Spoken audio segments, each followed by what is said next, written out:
¿Alguna vez has amado a alguien tan profundamente que ignoraste todas las señales de advertencia que te gritaban que corrieras? ¿Alguna vez te has convencido a ti mismo de que el dolor físico era simplemente parte de la forma peculiar de tu pareja de mostrar afecto? Yo lo hice. Durante 2 largos años de mi vida, viví con moretones cubriendo mi cuerpo, cortes que vendaba en secreto, y lesiones que explicaba con mentiras elaboradas a cada persona que se preocupaba por mí. Todo esto sucedió porque la persona que causaba estas heridas sonreía mientras las infligía y descartaba mi dolor como nada más que bromas inofensivas e inocentes. Mi nombre realmente no importa para esta historia, pero lo que me sucedió absolutamente sí importa. Porque si estás sentado ahí viendo este video en este momento, tal vez estés experimentando algo similar. O quizás conozcas a alguien que lo está viviendo y estás tratando de entender su situación difícil. Lo que estoy a punto de compartir contigo cambió fundamentalmente todo acerca de cómo entiendo el amor verdadero, la confianza, los límites personales y el inmenso coraje que se necesita para finalmente ponerse de pie y decir que ya es suficiente, que no más. Esta es la historia completa y detallada de cómo sistemáticamente fotografié cada una de las lesiones que provenían de sus supuestas bromas juguetonas, cómo ella realmente se rió directamente en mi cara cuando intenté explicarle que sus acciones me estaban lastimando profundamente, y cómo esa risa murió instantáneamente en el momento exacto en que entré a la oficina de mi abogado llevando una carpeta gruesa, llena de cientos de fotografías que finalmente cambiarían nuestras vidas para siempre. Jamás imaginé que me convertiría en el tipo de persona que necesitaría documentar abuso doméstico. Nunca pensé que el amor podría sentirse como caminar descalzo sobre vidrios rotos cada día de tu vida, sin saber jamás cuándo la próxima pieza afilada cortaría tu piel. Pero aquí estoy hoy, parado del otro lado de esa pesadilla terrible, y esta es mi verdad completa que estoy compartiendo contigo con total honestidad. Cuando conocí por primera vez a Sara, ella representaba absolutamente todo lo que yo creía querer en una compañera de vida. Nuestro encuentro inicial ocurrió en una pequeña cafetería independiente en el centro de la ciudad, una mañana de martes particularmente lluviosa, uno de esos clásicos momentos románticos de encuentro casual que típicamente solo ves retratados en películas de Hollywood o lees en novelas románticas cursi. Ella había tomado accidentalmente mi pedido de café del mostrador, y cuando finalmente se dio cuenta de su error después de tomar el primer sorbo, soltó esta risa brillante y genuinamente contagiosa que de hecho hizo que cada persona en toda la cafetería se diera vuelta y sonriera instintivamente. Su energía era absolutamente magnética, de una manera que es difícil describir completamente con palabras. El tipo de presencia que llena una habitación entera y te hace sentir más vivo simplemente por estar cerca de ella.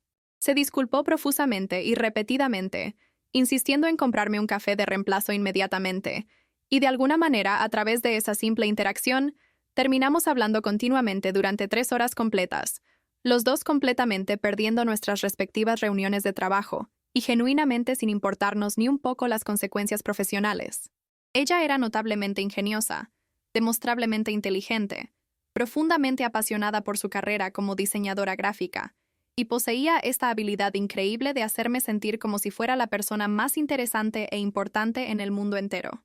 Intercambiamos números de teléfono antes de separarnos, y desde ese día particular en adelante, nos volvimos prácticamente inseparables. Los primeros meses de nuestra relación fueron absolutamente embriagadores en su intensidad apasionada. Íbamos en aventuras espontáneas cada fin de semana, explorando senderos de montaña escondidos en lo profundo de las montañas, probando restaurantes nuevos y exóticos que servían cocina de países que ninguno de nosotros había visitado jamás, asistiendo a galerías de arte contemporáneo y conciertos de música en vivo con bandas locales emergentes. Ella me presentó con entusiasmo a todos sus amigos más cercanos. Yo con orgullo la presenté a todos los míos. Y literalmente todas las personas que conocíamos seguían diciéndonos constantemente lo absolutamente perfectos que parecíamos juntos como pareja. Ella tenía este lado distintivamente juguetón en su personalidad, que inicialmente encontré increíblemente encantador y cautivador. Me picaba repetidamente en las costillas cuando estaba profundamente concentrado en algo importante. Deliberadamente desordenaba mi cabello cuidadosamente peinado, justo después de que había pasado tiempo arreglándolo exactamente como lo quería. Escondía las llaves de mi auto en lugares oscuros, y luego me observaba buscarlas frenéticamente con esta sonrisa traviesa extendida en su rostro. Todo parecía completamente inofensivo en ese momento, exactamente como el tipo de burlas afectuosas en las que las parejas naturalmente se involucran cuando se han vuelto cómodas y seguras el uno con el otro. Me reía junto con ella entusiastamente porque genuinamente quería ser percibido como el novio divertido y relajado, el tipo de hombre que podía tomar una broma con gracia y no ser demasiado serio o rígido sobre cada pequeña cosa. Mi relación romántica anterior había terminado dolorosamente porque mi exnovia me había dicho que yo era demasiado rígido, excesivamente estructurado, y no podía relajarme lo suficiente para disfrutar momentos espontáneos. Así que hice un esfuerzo muy consciente y deliberado de ser significativamente más relajado y de fluir con las cosas con Sara, de no hacer un gran problema de incidentes pequeños o inconvenientes menores. Mirando hacia atrás ahora con la claridad que solo la retrospección y la terapia pueden proporcionar, puedo ver exactamente cómo esa decisión específica de ser más tolerante y complaciente se convirtió en el peligroso fundamento para absolutamente todo lo que vino después. Cómo mi deseo desesperado de ser diferente de quien había sido en relaciones anteriores me hizo ignorar sistemáticamente mis propios límites saludables y aceptar patrones de comportamiento que nunca deberían haber sido remotamente aceptables bajo ninguna circunstancia. ¿Te ha pasado algo similar? ¿Has ignorado señales de alerta porque querías ser la pareja perfecta? Cuéntamelo en los comentarios. Sara comenzó a presionar contra mis límites muy lenta y gradualmente, tan incrementalmente que honestamente no noté el cambio significativo que estaba ocurriendo en la dinámica de nuestra relación hasta que ya estaba profundamente atrapado en el patrón destructivo. Los toques juguetones que alguna vez parecieron inocentes se volvieron notablemente más fuertes y agresivos, durando lo suficiente y con la fuerza suficiente para dejar pequeños pero visibles moretones esparcidos por mis brazos y a lo largo de mis costados. Cuando decía ay o le pedía directamente que por favor parara, ella se reía desdeñosamente y me decía que estaba siendo demasiado sensible, que apenas me había tocado, que seriamente necesitaba fortalecerme si quería estar en una relación con una mujer fuerte e independiente. El casual desorden del cabello gradualmente se convirtió en jalones reales, tirones bruscos y repentinos que hacían que mis ojos lloraran involuntariamente del dolor. El esconder mis llaves evolucionó sistemáticamente a esconder mi teléfono, mi billetera y documentos importantes de trabajo que desesperadamente necesitaba para reuniones cruciales, y cuando comprensiblemente me frustraba o me estresaba visiblemente por llegar tarde a obligaciones profesionales, ella inmediatamente me acusaba de no poder tomar una simple broma, de ser aburrido y rígido exactamente como aparentemente había sido en mi relación anterior, fallida según mi ex. Ella poseía esta habilidad notable de darle la vuelta a absolutamente todo en las conversaciones, haciéndome sentir consistentemente que yo era siempre el verdadero problema, que mis reacciones y respuestas eran completamente irrazonables, y mis expresiones de dolor eran dramáticamente exageradas para llamar la atención. Genuinamente comencé a dudar de mis propias percepciones de la realidad, seriamente preguntándome si realmente era demasiado sensible comparado con personas normales, si las personas regulares en relaciones saludables normales rutinariamente lidiaban con este tipo exacto de juego físico brusco, y yo simplemente estaba siendo débil e inadecuado como hombre. Ella frecuentemente me comparaba desfavorablemente con su exnovio, mencionando casualmente que él nunca se quejó ni una sola vez cuando ella jugaba físicamente con él, que él era lo suficientemente seguro de su masculinidad para manejar fácilmente a una mujer fuerte, que se negaba a actuar como una flor delicada y frágil. La implicación subyacente era dolorosamente clara para mí. Si genuinamente no podía manejar su estilo particular de bromas y juego físico, tal vez simplemente no era lo suficientemente hombre para ella. Quizás yo era exactamente el tipo de hombre que necesitaba una pareja sumisa, pasiva y aburrida que nunca lo desafiaría intelectualmente o mantendría las cosas emocionantes e impredecibles. Absolutamente no quería ser ese tipo de hombre estereotipado. Estaba aterrorizado de perderla y terminar solo nuevamente. Entonces conscientemente me quedaba callado cada vez más seguido, me forzaba a reír cuando internamente quería llorar, y repetidamente me decía a mí mismo que el amor real significaba aceptar completamente todas las partes de la personalidad de tu pareja, incluso las partes específicas que te causaban dolor significativo y angustia emocional. La primera vez que ella dejó una marca claramente visible en mi cuerpo que absolutamente no podía ocultar de otras personas, habíamos estado juntos durante aproximadamente 8 meses. Estábamos pasando la tarde en su apartamento, cocinando una cena elaborada juntos como a menudo hacíamos, y yo estaba cuidadosamente cortando verduras frescas, mientras ella estaba en la estufa revolviendo algo aromático en una olla grande. Hice lo que pensé que era un comentario inocente sobre potencialmente agregar más ajo a la salsa que estábamos preparando. Nada remotamente crítico o demandante, solo una simple sugerencia basada puramente en mi preferencia de gusto personal. Y ella de repente agarró mi brazo con una fuerza impactante, sus uñas clavándose profunda y dolorosamente en mi piel, y dijo con voz fría que necesitaba dejar de intentar controlar absolutamente todo lo que ella hacía en su propia cocina, en su propio apartamento. Estaba tan completamente impactado y desorientado por la repentina explosión de agresión que simplemente me quedé ahí parado, congelado como una estatua, incapaz de moverme o responder, mientras ella mantenía su agarre doloroso en mi brazo lo suficientemente fuerte que podía sentir sus uñas afiladas, rompiendo sistemáticamente mi piel capa por capa. Cuando finalmente soltó su agarre y me dejó ir, había 4 cortes distintos en forma de media luna en mi antebrazo, lo suficientemente profundos que estaban sangrando activamente, pequeñas gotas de sangre corriendo hacia mi muñeca. Inmediatamente fui a su baño para limpiar y evaluar las heridas apropiadamente, y cuando miré mi reflejo en el espejo sobre el lavabo, vi a alguien que apenas reconocía mirándome de vuelta, alguien con obvia confusión, miedo y profunda tristeza visible en sus ojos. Cuando finalmente regresé al área de la cocina, ella estaba tranquilamente poniendo la mesa del comedor, como si absolutamente nada inusual o perturbador acabara de suceder, tarareando alegremente para sí misma, apareciendo completamente calmada y en paz. Le pregunté directamente por qué había hecho eso, por qué me había lastimado de esa manera, y ella me miró con esta expresión increíblemente inocente en su rostro, y dijo que solo había estado jugando, que yo había estado actuando mandón y controlador, y ella simplemente me estaba enseñando una lección importante, de una manera divertida y memorable. Divertida. Esa fue la palabra específica que eligió usar para describir lo que acababa de suceder. No había absolutamente nada divertido sobre estar parado solo en su baño, viendo mi propia sangre correr por mi brazo y gotear en el lavabo de porcelana blanca. Pero yo le pedí disculpas a ella. ¿Puedes siquiera creerlo? De verdad le pedí disculpas por hacerla sentir que estaba siendo controlador y sobrepasando límites. Y genuinamente le prometí ser mucho más consciente de cómo me presentaba en futuras interacciones. Ella sonrió calurosamente. Me besó suavemente en la mejilla como recompensando a un niño por buen comportamiento. Y nos sentamos y comimos nuestra cena juntos, como si fuéramos la pareja más feliz y funcional en el mundo entero. Dios mío, ¿cómo pude ser tan ciego?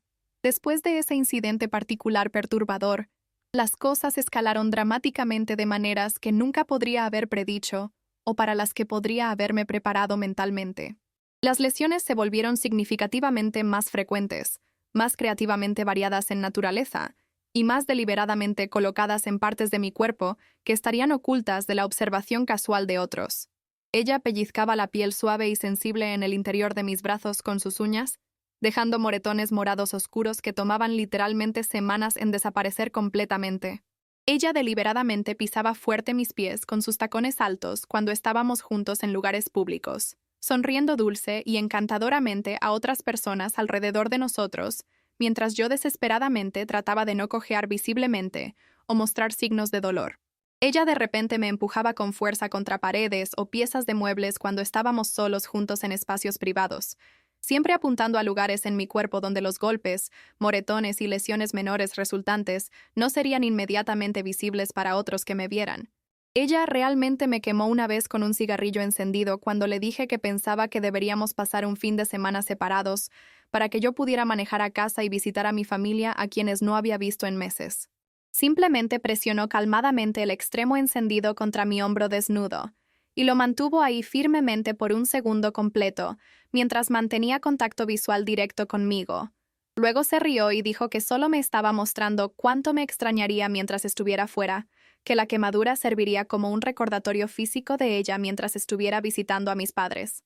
Fui adelante con esa visita familiar, usando mangas largas a pesar del calor opresivo del verano, y cuando mi madre preocupada preguntó si me sentía bien o si algo estaba mal, mentí suavemente y le dije que solo estaba exhausto por el estrés del trabajo. Las mentiras se volvieron absolutamente segunda naturaleza para mí, tan naturales como respirar. Mentía constantemente a mis amigos cuando notaban una cojera o preguntaban sobre un vendaje visible. Mentía a mis compañeros de trabajo cuando comentaban sobre moretones visibles que no había logrado cubrir completamente con ropa. Me mentía a mí mismo más que nada, creando historias elaboradas y detalladas en mi cabeza sobre cómo esto era solo un parche temporal difícil en nuestra relación, cómo todas las parejas pasaban por tiempos genuinamente difíciles, cómo Sara me amaba profundamente a su manera única y yo solo necesitaba ser más comprensivo y paciente con ella. Pasaba horas investigando relaciones en línea, leyendo incontables artículos sobre técnicas de comunicación efectiva con tu pareja, cómo establecer límites apropiadamente, cómo ser más emocionalmente resiliente en situaciones desafiantes. Genuinamente pensaba que si tan solo pudiera volverme mejor de alguna manera, si tan solo pudiera descubrir la forma exactamente correcta de acercarme a ella y comunicar mis necesidades, todo naturalmente mejoraría y volvería a ser como había sido al principio. Nunca busqué ni una sola vez artículos específicamente sobre abuso doméstico, porque en mi mente el abuso era principalmente algo que les sucedía a las mujeres en relaciones heterosexuales, definitivamente no a los hombres, y ciertamente no en relaciones donde ambas personas genuinamente afirmaban amarse profundamente la una a la otra. El profundo impacto psicológico de vivir de esta manera día tras día fue absolutamente devastador, de maneras que honestamente todavía estoy procesando y trabajando incluso hoy con ayuda profesional. Me volví extremadamente hipervigilante sobre todo, constantemente monitoreando el humor y estado emocional de Sara minuto a minuto, desesperadamente tratando de predecir cuándo podría atacar a continuación para poder protegerme físicamente o evitar disparar su ira a través de mis palabras o acciones. Sistemáticamente, dejé de hacer cualquier sugerencia o expresar cualquier opinión que pudiera potencialmente contradecir la suya, incluso en formas menores. Dejé de ver a mis amigos casi tan seguido como solía hacerlo, porque ella inevitablemente encontraría algo por lo cual castigarme, después de que pasáramos tiempo con ellos, alegando que había prestado demasiada atención a alguien más, o no la había defendido adecuadamente en algún desprecio imaginado que ni siquiera había notado. Mi desempeño laboral comenzó a sufrir seriamente porque estaba constantemente exhausto todo el tiempo, físicamente agotado por las lesiones acumuladas y emocionalmente agotado por el estrés incesante de nunca saber qué versión de Sara encontraría cada día cuando la viera. Algunos días ella era exactamente la mujer maravillosa de la que originalmente me había enamorado, dulce y genuinamente afectuosa y llena de planes elaborados y grandiosos para nuestra vida futura juntos. Otros días era fría y deliberadamente cruel, encontrando fallas en literalmente todo lo que yo hacía y usando el dolor físico como su medio principal de comunicación y control. Comencé a experimentar ataques de pánico severos, despertándome abruptamente en medio de la noche completamente incapaz de respirar apropiadamente, mi corazón latiendo descontroladamente, mi mente absolutamente inundada con imágenes vívidas y perturbadoras de todas las veces que ella me había lastimado. Perdí una cantidad significativa de peso porque mi apetito desapareció completamente y comer se sentía como una tarea pesada. Dejé de involucrarme en pasatiempos y actividades que previamente había amado porque no podía concentrarme en nada, excepto sobrevivir la relación un día a la vez. Los miembros de mi familia comenzaron a hacer preguntas más puntuales, expresando genuina preocupación sobre cambios notables que observaban en mi apariencia y comportamiento, pero me había vuelto tan increíblemente bueno mintiendo que podía fácilmente asegurarles que todo estaba perfectamente bien, mientras simultáneamente me desmoronaba por dentro. La intensa disonancia cognitiva de amar a alguien que sistemáticamente te lastimaba, de querer desesperadamente irte pero sentirte completamente incapaz de hacerlo, de saber que algo estaba profunda y terriblemente mal, pero no tener las palabras o el marco conceptual para nombrarlo con precisión, esa disonancia literalmente me estaba comiendo vivo desde adentro hacia afuera.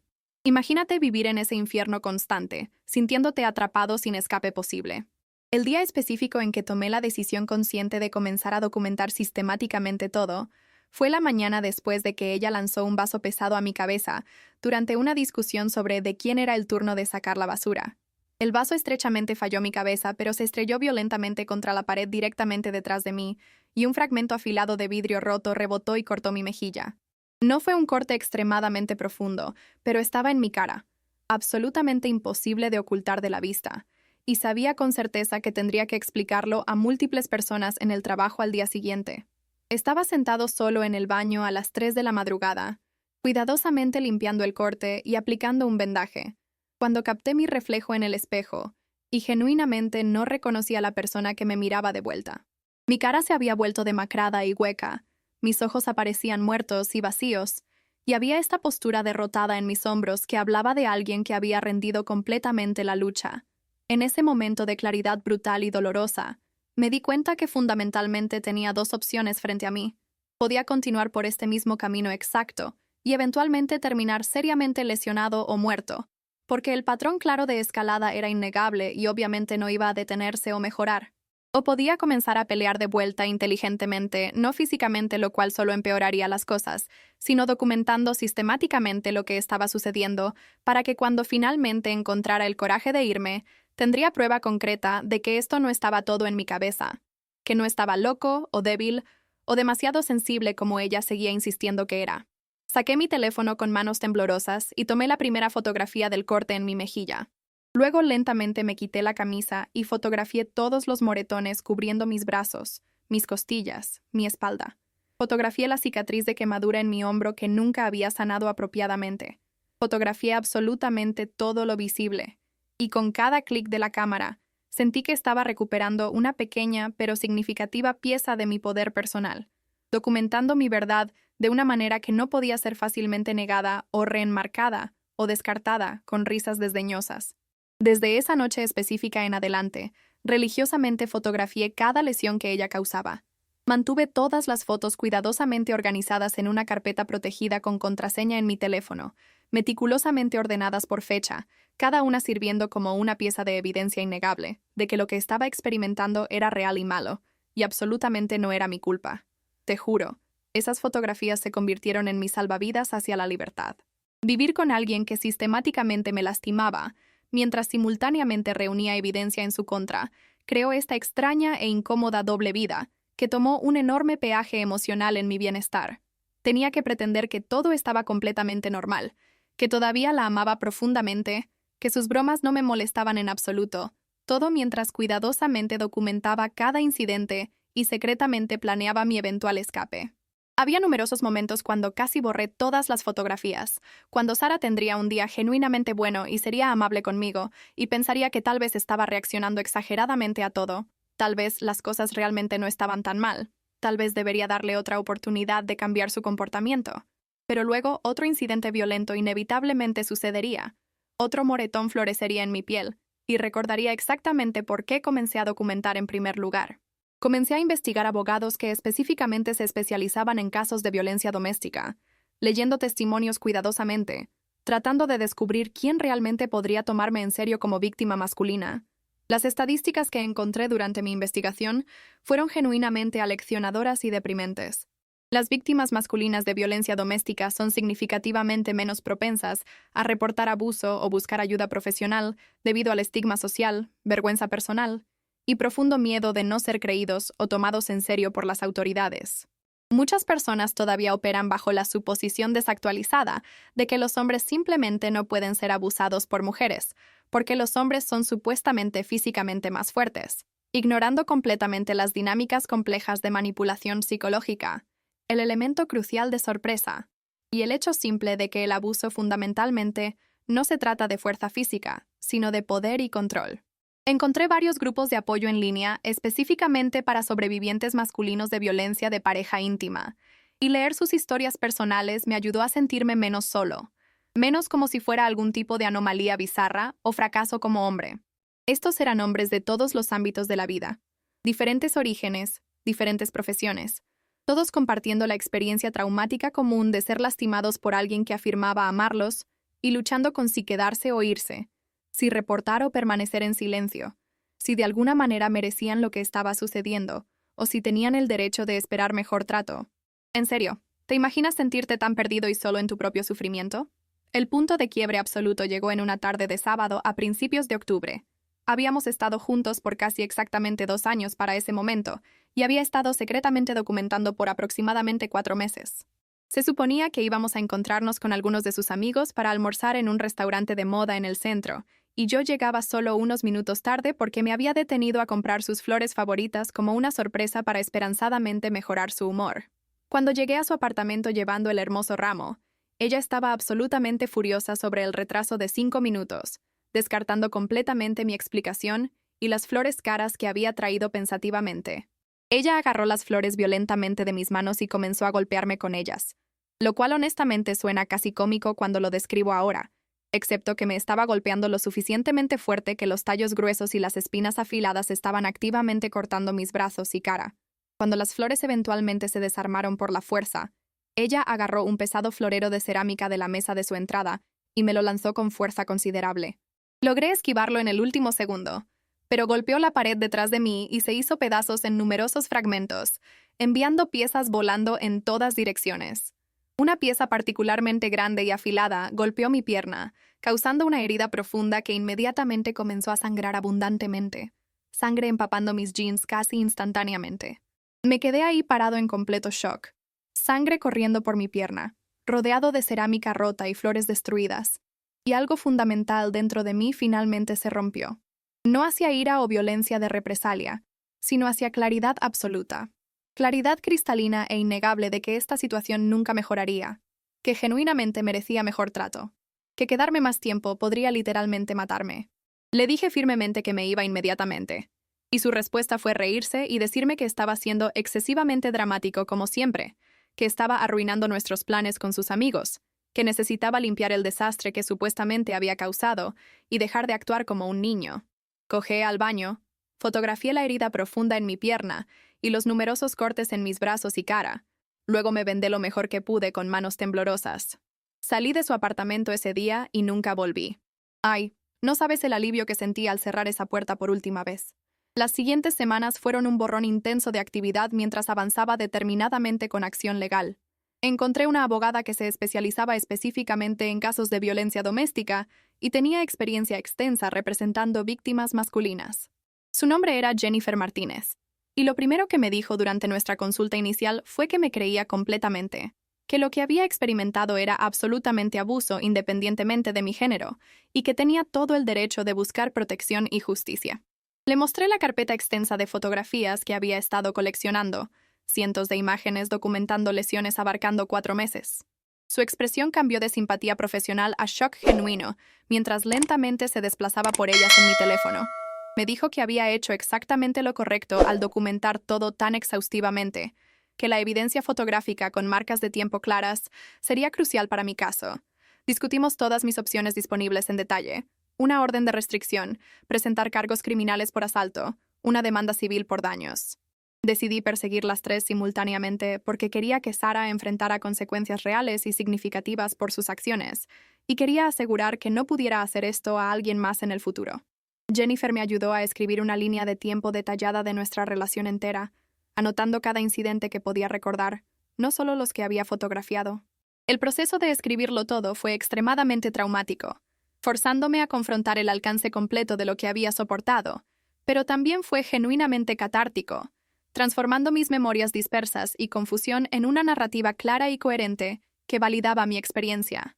Jennifer presentó una orden de restricción temporal primero, y teníamos una fecha de corte programada para 2 semanas después, donde necesitaría aparecer y testificar sobre por qué la orden debería hacerse permanente. Mientras tanto, Sara había comenzado a bombardear mi teléfono con mensajes constantes que iban desde enojados, hasta suplicantes, hasta amenazantes, todos los cuales reenvié a Jennifer como evidencia adicional de acoso y comportamiento de acecho.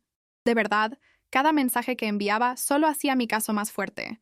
Decidí confrontar a Sara una última vez antes de la fecha de corte, no solo sino en un lugar público con el conocimiento y aprobación de Jennifer. Quería que ella entendiera que era completamente serio, que habría consecuencias reales por sus acciones, y parte de mí todavía esperaba que ver la evidencia podría hacerla darse cuenta de lo que había hecho y buscar ayuda profesional. Nos encontramos en una cafetería, irónicamente, la misma exacta donde nos habíamos conocido por primera vez 2 años antes. Nuestra relación completando el círculo completo. Ella apareció luciendo hermosa y compuesta, como si solo fuéramos 2 exparejas teniendo una conversación civilizada sobre por qué las cosas no funcionaron. Comenzó con sus tácticas de manipulación usuales, haciéndome dudar sobre incidentes específicos que habían sucedido, alegando que estaba recordando cosas incorrectamente, sugiriendo que estaba teniendo algún tipo de crisis mental y necesitaba ayuda psiquiátrica. La dejé hablar por varios minutos sin interrumpir. Luego calmadamente saqué mi tableta y abrí la carpeta de fotografías. La giré hacia ella sin decir una sola palabra. Su cara pasó por una serie fascinante de cambios mientras lentamente se desplazaba por las imágenes. Primero confusión, como si no pudiera procesar del todo lo que estaba viendo. Luego reconocimiento, al darse cuenta de que estas eran todas lesiones que ella personalmente había causado. Luego ira, mientras intentaba agarrar la tableta de mí y yo la alejaba. Y finalmente miedo, mientras las implicaciones serias de lo que había estado documentando comenzaban a hundirse. Intentó reírse de ello al principio, diciendo que esas fotos no probaban nada concreto, que algunas probablemente ni siquiera eran de ella, que podría haber conseguido esas lesiones en cualquier lugar y estaba tratando de incriminarla. Pero su risa sonaba hueca y forzada, nada como la risa genuina e infecciosa de la que me había enamorado años atrás. Le dije calmadamente que ya había mostrado estas fotografías a mi abogada, que había presentado una orden de restricción, que estaba presentando cargos criminales y que escucharía de la corte muy pronto. El miedo en su cara se intensificó dramáticamente y comenzó a retroceder frenéticamente, diciendo que nunca tuvo la intención de realmente lastimarme, que pensó que yo sabía que solo estaba jugando, que si le había dicho que me molestaba tanto habría parado inmediatamente. El intento de hacerme dudar fue casi impresionante en su audacia, considerando las cientos de veces que explícitamente le había dicho que dolía. Le pedí que parara. Intenté establecer límites que ella había demolido con ridiculización y más violencia. ¿Sabes qué? En ese momento me di cuenta de que nunca cambiaría. Su siguiente táctica fue negociación desesperada. Ofreció ir a terapia inmediatamente, trabajar en sus problemas de ira, hacer literalmente lo que yo quisiera si tan solo retiraba la acción legal y le daba otra oportunidad. Lloró, algo que raramente la había visto hacer, y me suplicó que no arruinara toda su vida por unos pocos errores. Habló extensivamente sobre su infancia difícil, el trauma que había experimentado, las razones por las que a veces carecía de control sobre sus acciones. Por un breve momento, sentí ese viejo tirón familiar, ese deseo de consolarla, de ser comprensivo, de darle el beneficio de la duda, pero luego recordé la sensación de sangre corriendo por mi pierna, los ataques de pánico a las 3 de la madrugada, la persona en la que me había convertido bajo su cuidado, y supe que su trauma, aunque real y merecedor de compasión, no excusaba sus elecciones ni me obligaba a continuar siendo su víctima. Le dije que esperaba que conseguiría ayuda, que genuinamente quería que sanara y se convirtiera en una mejor persona, pero que mi rol en su vida estaba completamente terminado y el proceso legal avanzaría independientemente de sus promesas. Me levanté para irme, y ella agarró mi brazo, su agarre apretado, esa vieja presión familiar que precedía al dolor. Pero esta vez no me congelé. Alejé mi brazo firmemente, la miré directamente a los ojos, y dije que si alguna vez me tocaba de nuevo, llamaría a la policía inmediatamente. Algo en mi tono o mi expresión debe haberla convencido de que lo decía en serio, porque soltó y se sentó de nuevo, luciendo más pequeña y derrotada de lo que jamás la había visto. Salí de esa cafetería sintiéndome más ligero de lo que había estado en años, a pesar del difícil camino que sabía que aún quedaba por delante. Imagínate, después de tanto sufrimiento, finalmente sentir esperanza. La audiencia de corte para la orden de restricción permanente fue uno de los días más difíciles de toda mi vida. Tuve que pararme frente a un juez y detallar el abuso que había experimentado, mostrando las fotografías, leyendo de mi línea de tiempo de incidentes, explicando por qué temía por mi seguridad si a Sara se le permitía contactarme o acercarse a mí. Mi abogada me había preparado bien, pero nada podría haberme preparado completamente para la vulnerabilidad de hablar mi verdad en voz alta en una capacidad oficial, o para ver a Sara sentada al otro lado de la sala de corte con su propia abogada, mirándome furiosamente como si yo fuera el que había hecho algo malo. Su abogado intentó pintarme como vengativo, como alguien que no podía manejar el final de una relación y estaba usando el sistema legal para venganza. Sugirió que las lesiones podrían haber venido de cualquier lugar, que no tenía prueba de que Sara las había causado, que mi testimonio no era confiable porque me había quedado en la relación por tanto tiempo después de que el supuesto abuso comenzara. Mi abogada contrarrestó brillantemente, presentando no solo las fotografías, sino también registros médicos de visitas a atención urgente, donde había buscado tratamiento para algunas de las lesiones más serias, capturas de pantalla de mensajes de texto amenazantes que Sara había enviado y testimonio de amigos que habían notado cambios en mi comportamiento y apariencia física durante nuestra relación. El juez escuchó cuidadosamente ambos lados, revisó toda la evidencia exhaustivamente y luego otorgó la orden de restricción permanente, declarando que la evidencia fotográfica sola era convincente y que mi testimonio detallado era creíble y consistente. A Sara se le ordenó permanecer al menos 100 yardas lejos de mí, mi hogar y mi lugar de trabajo, sin contacto de ningún tipo permitido. La mirada en su cara cuando el juez hizo ese fallo fue una mezcla de shock e ira, y sentí una poderosa ola de alivio lavarme sabiendo que el sistema legal había validado mi experiencia y me había proporcionado protección. Fue como si finalmente pudiera respirar de nuevo después de años aguantando la respiración. Los cargos criminales tomaron considerablemente más tiempo en procesarse a través del sistema, pero eventualmente Sara fue acusada de múltiples cargos de asalto y agresión. Ella tomó un acuerdo de declaración en lugar de ir a juicio, declarándose culpable de cargos reducidos a cambio de libertad condicional, manejo de ira obligatorio y terapia, y servicio comunitario. No era el tiempo en prisión que mi abogada había esperado, pero era algo significativo, un reconocimiento oficial de que había cometido crímenes contra mí y enfrentaría consecuencias. La demanda civil resultó en un acuerdo que cubrió mis gastos médicos, costos de terapia y algunos daños por dolor y sufrimiento. Más que el dinero, lo que importó fue que Sara tuvo que reconocer públicamente, en documentos legales, que me había causado daño.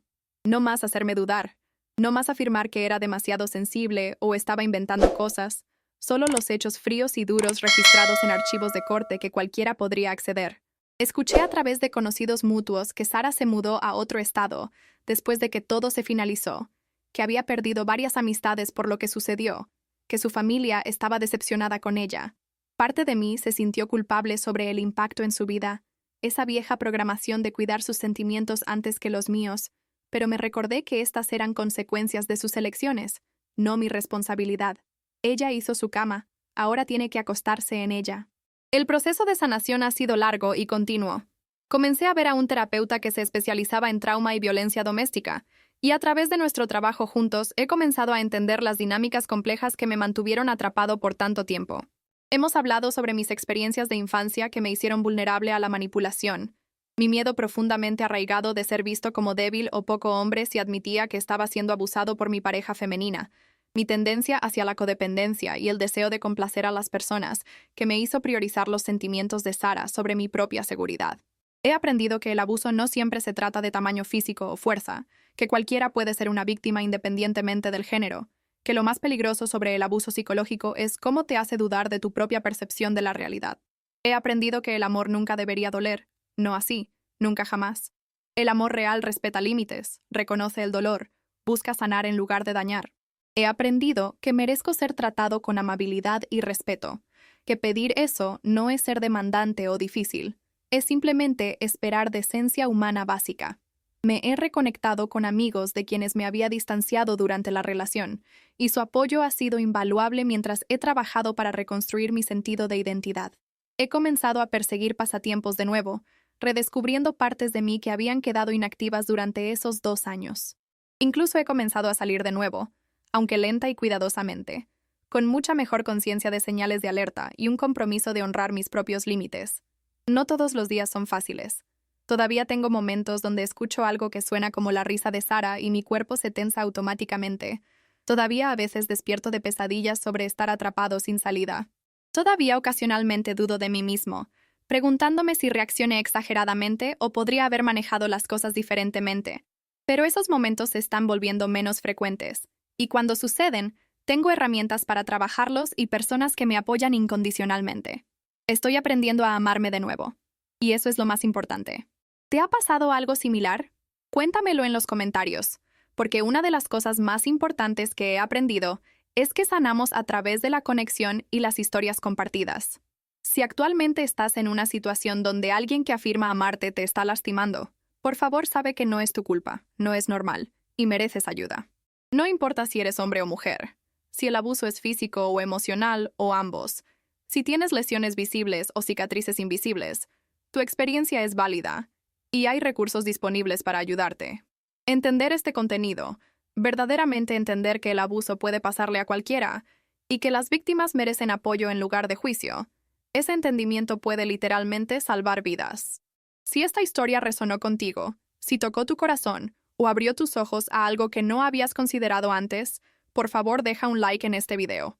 Tu participación ayuda a que historias como la mía alcancen a más personas que podrían necesitar escucharlas, que podrían estar sentadas en casa ahora mismo preguntándose si lo que están experimentando es normal o si están siendo demasiado sensibles.